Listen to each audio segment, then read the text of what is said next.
Just very quickly, I want to introduce Anthony. Anthony is a professional actor. He's worked in some movies from diverse levels of production. He's worked in a big budget film from Asia, movies from San Diego, but we were very fortunate that he accepted to be the star of our independent films. Now, Anthony gets paid very well when he comes out in these commercial movies. We don't have any money. We're, we're a new group. And so I told Anthony, I said, you know what, Anthony, we don't have any money to pay you for your time, but we have a great story to tell about domestic violence. And he said, Roy, let's do it. He said, don't worry about it. He said, I will invest my time in this film. And as long as it has to do with community and people, count me in. So here he is. As you said, my name is Anthony De La Cruz. I grew up here in Brawley. I'm from Brawley, so I felt it natural that I wanted to support the community, and when I met Roy, it's interesting, I was looking back at some photos and whatnot, and I met Roy back in 2019. And when I came out to meet him for the first time, he did an interview of me that ended up on the local news stations, and I was very impressive that he was able to get it done within about 4 hours or so. I was like, whoa, that's really good pace, good, doing. And I thought, well, he's a professional guy. He, at the time I was promoting making movies on your phones, your cell phones. I had the opportunity to speak at Comic-Con as, somebody who's made movies with phones, so everyone, could get on board, and so people can learn that you don't have to go to Hollywood. If you have any ideas, you have any stories you want to put together, you can just use your cell phones. I mean, cell phones are so advanced right now.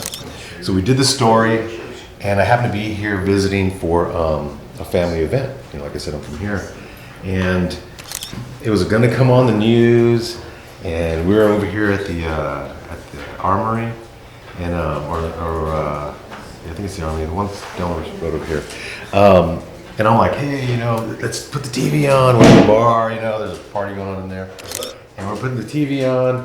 We're going to see the interview. And then Andy Ruiz knocks Anthony out and gets the championship belt. And I'm like, oh, never mind. We'll just watch the fight. So, but since then, we've pretty much been working together. We've become a team. We've been put 2 movies together, which is pretty amazing. I never set out to be an actor. That was not my goal. I grew up here in Brawley like everyone else, playing all the sports, and my parents put me into piano lessons, and I happened to be pretty good at it, so they made me stick to it for so many years. I played so much that I was sick of it. I couldn't even do that anymore. I didn't want anything to do with music. I took about a 10-year break. And that was about 10 years of just enjoying life, exploring life, finding out who I am.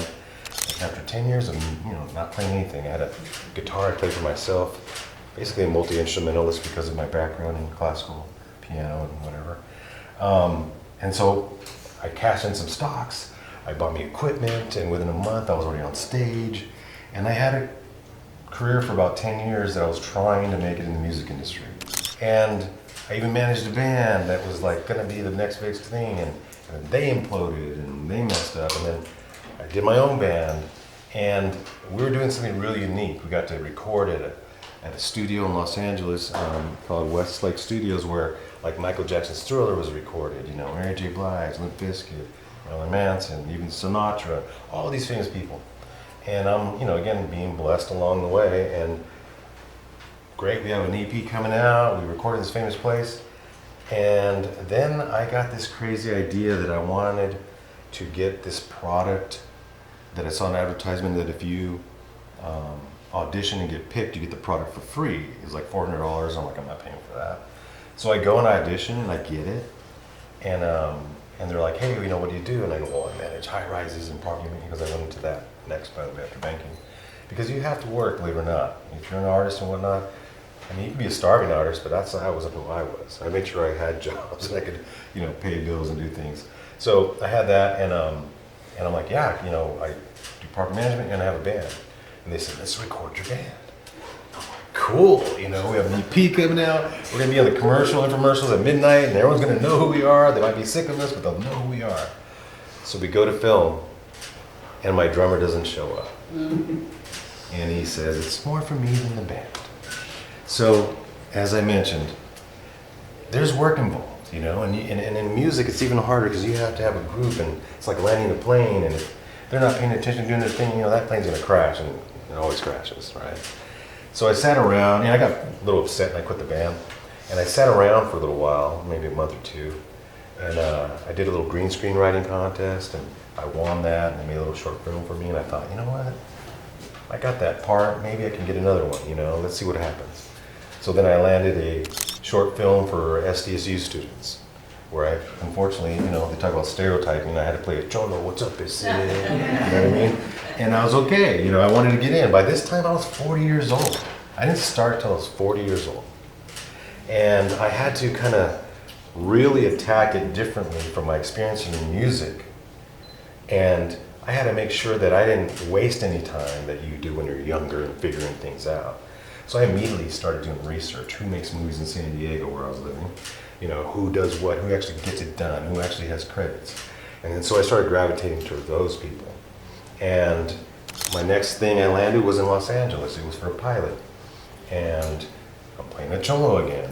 And I'm like, you know, I don't want to do cholos, you know, for all my career, but you know, it's to get in, you know. Sometimes you have to do something to get in. And so I did it, and now I'm acting opposite this guy. All day we're working, and I'm being like used to, hey, what's up? I said, hey, you know, don't do that, you know. And then he's all American, he's telling different things, and I'm supposed to beat him up, and with my little gang guys, you know. And we do a whole day of filming, and we get done at the end of the day, and we're still mic'd up, because they mic you up for scenes and whatnot. And I start talking in normal talk, right? And the actor I'm acting with starts talking normal too, and he's from England, and he has an English accent. I'm like, you know, mind blowing. And you know, I had asked him, I go, hey, you know, do you get to do this for a living? I'm just getting started. And he's like, yeah. Like, cool, how do you like it? You know, and he was really nice, and he gave me some tips and, you know, things I can expect, because, you know, it's all new. When you go to LA, it's a little different scene. They expect you to know what's going on, otherwise they look at you and turn away like, you know, you're new. And so he shared information with me, and I went home and I looked him up, and I'm like, whoa, this dude's in the seat of Chucky, he's in Mad Men, and I start seeing him at the stores on packages, and I'm like, whoa, I'm working with, you know, I worked with that guy, you know, and his name is Steve West, by the way, and he has a credentials from England, you know, Academy of Acting and all this amazing stuff. And so I just kind of like, okay, well, that's interesting that I was able to get in so quickly into something with real people. And then so the next thing I did was I auditioned for a role of like a bodyguard, and I didn't get the role, but they liked me so much that they wanted to write a part in for me, and they did, and I had to do it all in Spanish. And I opened up the movie in Spanish, you know, and I'm like a bodyguard, but, you know, driving, and I've got, you know, I don't know for you younger folks, but older folks, I've got Vivica A. Fox in my back seat. And I'm like, okay, you know, this is crazy. And then we got Bai Ling, who's like an Oscar-winning actress. Maybe you remember her from Wild Wild West with Will Smith. But she's done other, you know, bigger stuff. Anyway, she's in the other car. And it's a Tom Sizemore movie. And so I'm just like, wow, here I am. If I'm here and she's here and they're here, like I must belong here. You know what I mean? I must, you know, be able to work in this industry. And one of my biggest lessons, and you always learn on set. You know, always, you know, it's always a good place to learn, especially faster than going to some school or whatever. And it's all theory till you get on set and you realize it's not like that. I'm taking a picture with all the bodyguards, and this is one of those movies where so many people get killed and shoot them up and everything, and I get killed right away at the beginning, but I have my whole scene, and Vivica doesn't say anything. She's in the back going, you know, and so I'm like, yeah, that's my scene, right? And so we're taking pictures, and every bodyguard next to me has got to be a like 6 foot whatever, 200 and something pounds, real big, and here I am like, what's up? And so I look over to one of the guys, I go, man, I go, look at you guys, and then me. And the biggest guy of all goes, we all can't be the big guy. And I go, ah. So when you look at that picture, who stands out? The little guy. So then I learned something there, you know what I mean? So now it's just about going after what you can do. You know, just be who you are. You know, they pick you because of you. They already like who you are. You just have to convince them you can do it, right? So let's fast forward back to meeting Roy. The New River is considered to be one of the most contaminated waterways in the world. But we started talking, collaborating, and then we start going into COVID, and that's when all this starts to come up, is ideas, you know? I want to do this kind of movie, and I'm encouraging everyone from here in the Valley, if you're interested in this type of stuff, you go for it. It doesn't matter what age you are. I started at 40. Here I am like 15 years later, and I'm like a working actor. You know, I've been on bigger stuff. As Roy mentioned, I got to work on a major action blockbuster film, like literally like an $80 million movie, and I'm like a co-pilot. It's a big old scene. If you want to watch it, it's on Amazon Prime, and it's actually a really good movie. It's got, I mean, special effects from like Transformers and Spider-Man, and so it's really high-end level.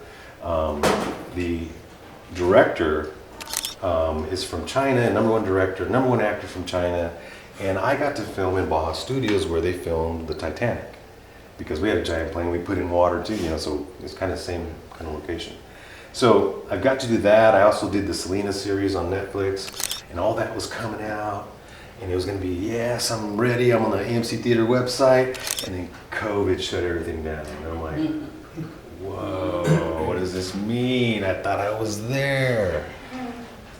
But you find that, I mean, you have to really love what you're doing, you know, because then it's not work. And for me, even when that disappointment happened, I'm like, all right, you know, God has another plan, you know, let's see what it is. And so I just continue working to this day as things happen. You know, I've been fortunate to be on the new Matlock with Kathy Bates.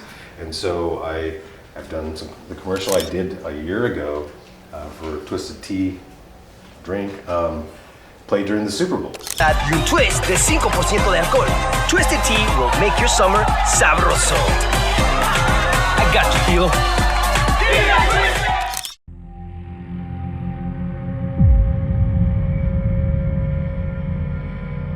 Every year, thousands of women and girls are murdered in their homes by men who promise to protect them. Thousands of women with mouths but without a voice. Thousands of women with eyes but unable to see. What do you want me to do? You know what you have to do. That is what you do, isn't it? We want justice. He's not in prison anymore.